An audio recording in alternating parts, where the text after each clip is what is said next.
we're going to go ahead and give SNOTS a practice on our nonfiction text that you're going to be reading on your own. I'm just going to model with the first paragraph of things that I think are really important. So right off the bat, it starts with, if you lived in Sleepy Hollow. Well, right there, I can go ahead and box the title because that is telling me, you guessed it, where. And I'm going to go ahead and label that SNOT as where. I'm also going to pay attention to that subheading. It's 1790. You're 10 years old, and sorry, you kind of smell.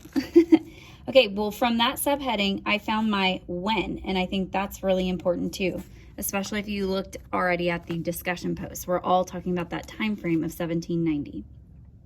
So I'll keep reading. It's dark outside when you wake up. Your two little brothers are still sleeping on the narrow straw mattress you share. You shake them awake, then groggily get dressed.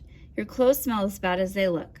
Rough brown pants, a grimy shirt, a simple wool vest, and what your sister made, and a coat to keep out the autumn chill.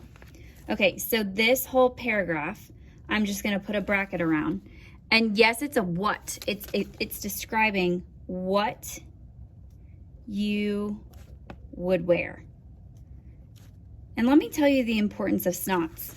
Now, when I go back to answer my discussion post later this afternoon or whenever you finish this article, I don't have to reread this entire thing to understand how to answer that question.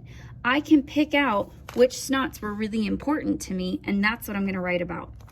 So I'm going to model one more time with this next paragraph.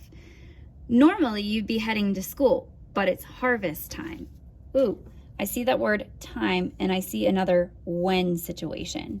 So I'm going to put when. And your whole family must pitch in to gather wheat from the fields. Wow. Okay, so if I process this paragraph, it means why? Well, there's no school because you're working, and I'm going to write working in the farm.